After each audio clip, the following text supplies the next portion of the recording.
राधा जल्दी जल्दी हाथ चला और रसोई का काम ख़त्म कर मेरे साथ स्टोर रूम की सफाई करने चल। फिर कल बेडरूम की भी सफाई करनी है। आज और कल में पूरे घर की सफाई हो जानी चाहिए, नहीं तो मुझे सोमवार से अकेले घर का काम करने के साथ साथ सफाई भी करनी पड़ेगी। शनिवार रविवार को ही तो तू हाथ आती है, बाकी दिन तो तू भी ऑफिसर्स की तरह समय देख कर आती है और समय से चली जाती है। रेखा अपने काम वाली बाई को बोली। क्या करूं मेम साहब, पैसों के लिए दिन रात ये करना ही पड़ता है। 4 पैसे हाथ में आएंगे तो ही अपने बच्चों को पढ़ने के लिए स्कूल भेज पाऊंगी ना। सोमवार से शुक्रवार तो पास वाली दुकान में साफ सफाई का काम करती हूँ। वहाँ पर ऑफिस की तरह ही समय से जाना रहता है और समय से छुट्टी मिलती है, इसलिए कुछ एक्स्ट्रा काम नहीं कर पाती हूँ। अपनी मजबूरी बताते हुए रेखा बोली। तुम क्यों चिंता करती हो रेखा, बच्चों के साथ मिलकर दिवाली की सफाई में तुम्हारी मदद करूँगा और छुट्टी के इन 2 दिनों में सारी सफाई करवा दूंगा, फिर तुम्हें आराम ही आराम रहेगा। रेखा को काम वाली बाई से दिवाली की सफाई पर बात करते सुन पति आकाश ने सफाई में मदद का आश्वासन दिया। अब बस भी करो, ज़्यादा डिंगे मारने की ज़रूरत नहीं है।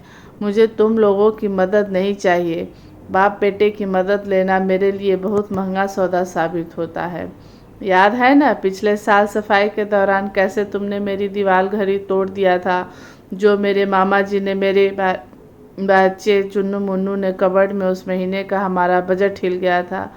रेखा ने मदद के नाम पर होने वाले नुकसान को गिनाकर पति का मुंह बंद करा दिया। रेखा की बातों का कोई जवाब नहीं सूझा तो आकाश चुपचाप वहां से खिसक लिया और बच्चों के कमरे में चला गया। पिता का उतरा हुआ चेहरा देखकर बच्चे खीखी करते हुए बोले, डैडी मम्मी की झिड़की कैसी लगी, हमेशा की तरह बहुत जोर की लगी ना। बोलकर आकाश भी बच्चों के साथ मस्ती में शामिल हो गया। रसोई का काम खत्म करके रेखा और राधा स्टोर रूम की सफाई करने गई। सफाई के दौरान रेखा अपनी सासू माँ को याद कर भावुक हो गई। रेखा और अम्मा में बहुत अच्छे संबंध थे। दोनों के बीच की आपसी समझ से घर में हमेशा खुशियों का माहौल रहता था। अम्मा हर काम में उसकी मदद कर दिया करती थी। उनके अचानक चले जाने से घर का सारा काम रेखा के कंधों पर ही आ गया था, जिसे वह राधा के सहारे खींच रही थी। दिवाली के साफ सफाई में भी अम्मा रेखा की बहुत मदद कर देती थी, खासकर स्टोर रूम की सफाई में। अम्मा हर साल दिवाली में इस कमरे की सफाई खुद ही करती थी। न जाने क्यों अम्मा किसी और को स्टोर रूम की सफाई नहीं करने देती थी। कभी कभी रेखा को अम्मा पर शक होता कि अम्मा स्टोर रूम में ऐसा क्या छुपा रखी है जो किसी को वहाँ नहीं जाने देती, पर देवी जैसी अम्मा पर शक करने के लिए उसका मन उसको झिड़क देता था। अम्मा के जाने के बाद रेखा इस कमरे की सफाई करने को लेकर बहुत उत्सुक थी। आखिर ऐसा क्या है इस कमरे में जो अम्मा किसी को कमरे की सफाई नहीं करने देती। राधा और रेखा ने मिलकर स्टोर रूम को साफ कर चमका दिया। सफाई के दौरान रेखा को एक छोटी सी संदूक मिली थी। काफ़ी पुराना होने के कारण संदूक में जंग लगा हुआ था।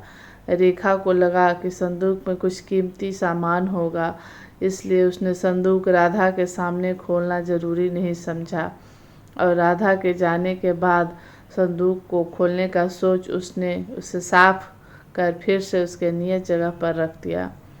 साफ सफाई करते करते लंच का समय हो गया था, तो राधा ने लंच की तैयारी में भी मदद करवा दी। रेखा ने खाना टेबल पर लगाकर बच्चों को आवाज़ लगाई। बच्चों ने खाना शुरू कर दिया। रेखा ने राधा को भी खाना दे दिया। जब राधा खाना लेकर घर चली गई तो रेखा ने आकाश को बताया, स्टोर रूम की सफाई करते समय एक जंग लगी पुरानी संदूक मिली है। लगता है उसमें कुछ कीमती सामान है। हो सकता है इसी वजह से अम्मा किसी को स्टोर रूम की सफाई नहीं करने देती थी शायद। क्या तुमने संदूक खोलकर देखा है? आकाश ने खाने का निवाला मुंह में लेते हुए कहा। राधा के सामने में संदूक खोलना मुझे उचित नहीं लगा और उसमें ताला भी नहीं लगा हुआ था। रेखा ने कहा, अच्छा तुम भी जल्दी से खाना खा लो, फिर हम सब स्टोर रूम में चलकर संदूक का ताला तोड़ेंगे। आकाश ने खाना ख़त्म करते हुए बोला। खाना ख़त्म करने के बाद सब स्टोर रूम में गए। आकाश ने हथौड़े से मारकर संदूक का ताला तोड़ दिया। रेखा ने संदूक को खोला तो उसके ऊपर में जाले लगे हुए थे। जाले साफ करने के बाद उसमें लाल कपड़ों की एक पोटली दिखी। रेखा ने उस पोटली को खोला। उसमें बच्चों के छोटे छोटे कपड़े रखे हुए थे। एक बड़ा सा लिफाफा भी रखा हुआ था। लिफाफा खोलकर देखा तो उसमें आकाश के पिताजी की लिखी हुई कई सारी चिट्ठियाँ थी जो उन्होंने आकाश की मम्मी के नाम लिखा हुआ था। कुछ पुराने खिलौने और आड़ी टेढ़ी अक्षर में लिखे हुए कागज़ के पन्ने थे। कुछ एक पुराना टुड़ा मुड़ा मनोहर पोथी भी था। इस संदूक में एक पुराना एल्बम भी था। रेखा एल्बम को पलट कर देखने लगी। उसमें अम्मा बाबूजी के प्यार भले पल कैद थे। अम्मा और बाबूजी उन तस्वीरों में 60s के हीरो हीरोइन से कम नहीं लग रहे थे। उन सब चीज़ें, खासकर अम्मा बाबूजी की तस्वीरों को देखकर रेखा भावुक हो गई और आकाश तो फूट फूट कर रोने लग गया। रेखा ने आकाश को चुप कराया। आकाश बच्चों को अपनी पुरानी चीज़ें दिखाते हुए पुरानी यादों में खो गया। जब वो छोटा था तो ऐसे ही मिट्टी के खिलौने मिलते थे। इन खिलौने से खेला करता था। मनोहर पोथी से ही अम्मा ने उसे अक्षर सिखाया था। ये कपड़े भी मनोहर के ही लग रहे थे। चिट्ठियाँ तो बाबूजी की लिखी हुई है। बाबूजी फौज में सूबेदार थे। बहुत बहुत दिन पर आते थे। तब ये चिट्ठियाँ ही अम्मा के जीने का सहारा थी। बाबूजी की चिट्ठियों के इंतज़ार में अम्मा पल गिनते रहती थी। बाबूजी छुट्टियों में जब घर आते थे तो घर में उत्साह का माहौल रहता था। हम लोग रो रो कर कहीं घूमने जाते थे। बाबू को तस्वीरों का बहुत शौक़ था।